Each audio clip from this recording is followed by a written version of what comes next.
Level 1. The Flesh Tithe. You are 9 years old when the Forge World's tithe collectors walk through your hab block with a data slate and a list of names, and yours is on it. The way every third child born in your district ends up on some list eventually, because Mars and its Forge cousins run on flesh as much as they run on machinery, and someone has to feed the second furnace.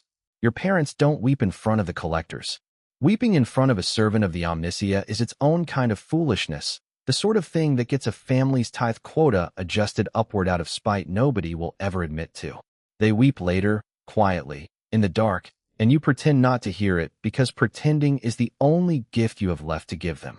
You're marched with 24 other children to a processing facility carved into the mountain that dominates your hive skyline, a structure so old that nobody remembers when it wasn't there, only that it has always been eating children and returning something else entirely.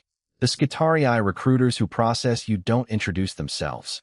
They don't need names for what they're about to do to you. You're stripped, scanned, measured against 100 physiological benchmarks by cold mechanical calipers, and sorted into a cohort based on criteria nobody explains: bone density, neural response speed, some deeper compatibility metric buried in your genome that you'll never fully understand. A tech-priest with more augmetic plating than visible flesh circles your cohort once, murmuring something in binary cant to a servo skull trailing behind her, and you catch just enough of the cadence to understand, dimly, that whatever she's saying about you isn't unkind exactly. It's simply assessment, the way a forge assesses or before deciding what it's worth becoming. Level 2. The Vanguard Hopeful. The augmentation begins before you've had time to fully process that you've left your old life behind, and it does not begin gently. They call this facility a seminary, though nothing about it resembles the peaceful contemplation the word suggests to outsiders. You're strapped into a surgical throne for the first implant, a neural interface socket drilled into the base of your skull, and the tech-priest overseeing the procedure recites liturgy in a flat monotone, while machine spirits hum awake in instruments that have performed this exact operation 10,000 times before you. The pain is extraordinary, and then, disturbingly, it simply stops being pain at all, replaced by a strange electric clarity that makes the fluorescent lighting overhead resolve into individual flickering frequencies you never knew you could perceive. You share a dormitory of cold steel bunks with the rest of your cohort, all of you now carrying the same fresh socket, and none of you talk much, because talking requires a kind of emotional bandwidth that the augmentation seems to be quietly rerouting towards something more useful. A boy 2 bunks overseizes violently on your third night, his body rejecting an implant his genome apparently wasn't compatible with after all, and the tech-priests who arrive to remove him do so with the brisk efficiency of technicians retrieving a malfunctioning component, not medics saving a patient. Nobody asks what happens to him afterward. Asking is not a behavior the seminary rewards. You learn instead to recite your first catechisms of the machine god, binary phrases that feel less like prayer and more like the operating instructions for whatever you're slowly becoming. And something in you, some last stubborn ember of the child who left the hab block, wants to resist the recitation even as your mouth forms the correct cant without your permission. Level 3. Skitarii Ranger.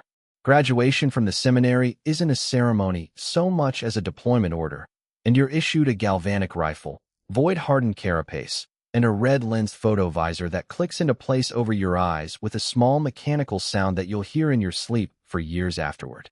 You're Skitarii now, Ranger rank, and your first deployment attaches you to a Forge World garrison holding a mineral-rich moon against a persistent orc-raiding presence that's been chewing through the local militia for a full standard year before your cohort arrives. Combat as a ranger means long-range engagement, patient overwatch positions in the moon's jagged crater fields, your augmented reflexes processing target data faster than any unaugmented human ever could, while your cohort mates hold overlapping fire lanes with a coordination that feels less like teamwork and more like a single organism operating through several bodies. You take your first kill at 400 meters, an orc raider caught mid-charge across open crater floor, and the calm that settles over you afterward is unsettling precisely because it doesn't feel like anything at all. No triumph, no horror, simply the closing of a data set that has now resolved to 0. Your alpha, the veteran ranger commanding your fire team, corrects your stance after the engagement with the same flat efficiency the Tech-Priest used correcting your posture in the Seminary, and you realize slowly that praise, in this life, sounds identical to instruction. There simply isn't a separate register for it. The garrison holds. The orcs eventually withdraw to raid softer targets elsewhere in the system, and your cohort gets rotated back to the Forge world for what the Tech-Priests, without any apparent irony, call rest. Level 4, Skitarii Vanguard. Selection into the Vanguard cohorts comes down to a live fire assessment that half your original Ranger cohort fails outright, and you pass by a margin narrow enough that your evaluating Tech-Priest notes it aloud in binary, can't you're now fluent enough to fully understand. A mixed blessing you're not sure how to feel about. Vanguard doctrine trades the Ranger's patient long-range discipline for aggressive close support suppression, and the radium carbine you're issued replaces your old galvanic rifle with something that leaves a lingering contamination signature in anything it doesn't outright kill, a weapon built less for precision than for making an enemy regret surviving the first shot. Your first Vanguard deployment is a boarding action aboard a derelict void station contested by a Genestealer cult that's been quietly infesting the local sector's shipping lanes for longer than anyone above your pay grade cared to notice, and close quarters fighting in cramped corridors strips away whatever remained of the patient calculation that defined your Ranger training. This is faster, messier, more physically demanding in a way that tests the augmentation itself rather than just the mind sitting behind it. You clear a maintenance corridor alongside 3 Vanguard cohort mates, radium fire lighting the dark in sickly green flashes, and lose one of them to a hybrid ambush that catches your formation from an access hatch nobody flagged in the deck schematics. Your Alpha doesn't eulogize the loss. She simply reassigns his equipment and adjusts the formation, and you find yourself doing the mental accounting alongside her without being told to, because that's apparently what you are now. A component that recalculates automatically when another component fails. Level 5, Skitarii Alpha. Command of your own fire team arrives the way most advancement does in the Cult Mechanicus. Not through ambition, but through attrition and demonstrated reliability, and you find the weight of it different from anything the augmentation prepared you for. Your Alpha now, responsible for 6 Rangers and Vanguard under your direct tactical authority, and the neural interface that once simply fed you battlefield data, now lets you issue coordinated commands through the same binary can't you learned as a frightened recruit, your voice carrying differently through the cohort's shared machine spirit network than it ever did as a single component within it. Your first major independent operation is a punitive strike against a rogue trader's fortified compound accused of trafficking prescribed Xenos technology, and the compound's defenses prove considerably more sophisticated than the initial intelligence suggested, forcing you to improvise a flanking route through terrain your mission briefing hadn't accounted for.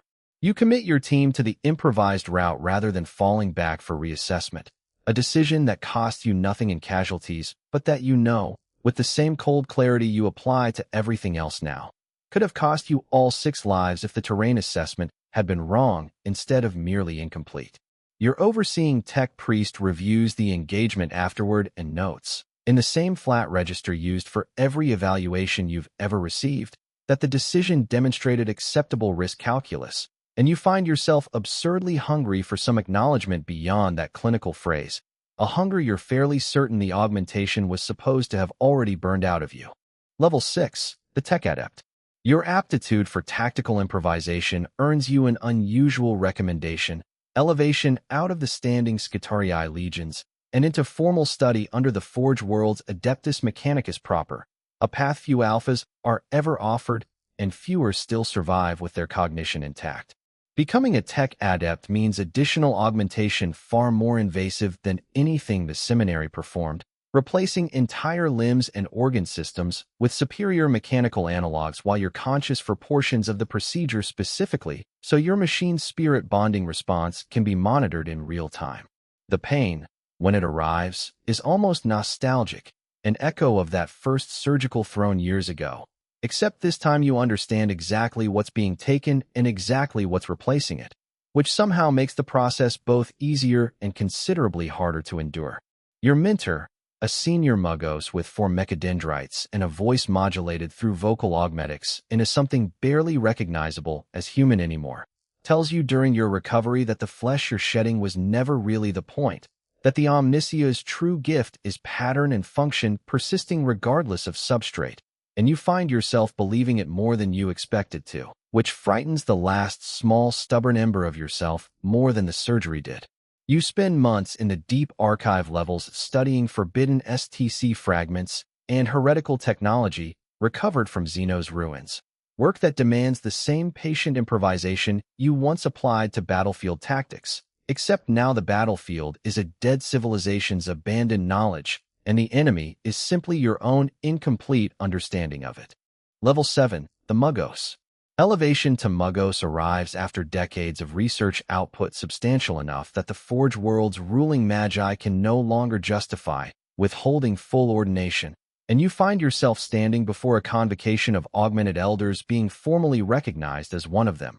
A moment that should feel like triumph and instead feels like the closing of another data set resolving quietly to zero. You command your own tech adepts now, your own research cohorts, your own small slice of the Forge World's endless industrial output, and the scale of responsibility that settles onto you is measured not in soldiers' lives the way your alpha days once were, but in production quotas, STC research allocations, and the delicate political maneuvering between rival magi that the Cult Mechanicus pretends doesn't exist even as it consumes enormous quantities of everyone's attention. A younger tech adept under your supervision brings you a genuinely novel insight into a fragment of pattern data your own team overlooked for months, and you feel something that might be pride, might be something else entirely. Watching her present the finding with the same nervous hunger for acknowledgement you remember carrying yourself not so many decades ago. You elevate her recommendation to the Forge World's ruling council yourself rather than simply absorbing the credit, a decision that costs you nothing materially, and that your own mentor, watching from the convocation's edges, seems to note with something that might, in a being so thoroughly augmented, still qualify as approval. Level 8, the Tech-Priest Dominus. The mantle of Dominus passes to you the way the Forge World's deepest truths always seem to pass, quietly, through consensus among the ruling magi rather than through any ceremony the wider Imperium would recognize as significant, and you find yourself now responsible for an entire Forge World's worth of industrial output, research, and the endless intricate maintenance of the machine spirits that keep an entire ecosystem of manufactorums running. Your body, decades removed now from the Flesh Tithe collectors who first walked into your hab block, bears almost nothing recognizable as human beneath the ornate red and brass robes of your office, and you've stopped counting exactly how much of what once was you has been replaced, because the counting itself stopped feeling like a meaningful metric somewhere around your elevation to Magos. You preside over the Forge World's deep archive vaults now, the same levels where you once labored as a junior tech adept, and a small phrase surfaces in you sometimes during the quiet hours between convocations, an old fragment of half-memory belonging to a 9-year-old child standing in a hab-block doorway while his parents wept somewhere he couldn't quite hear. A memory that should have been overwritten decades ago by everything that replaced it, and somehow, stubbornly, was not. A new Flesh Tithe arrives at the Forge World's Seminary gates during your first full year as Dominus. 24 frightened children being measured against physiological benchmarks by cold mechanical calipers exactly the way you once were. And you find yourself standing at the seminary's threshold observing the intake with an attention your administrative duties don't strictly require. You do not know why you're watching.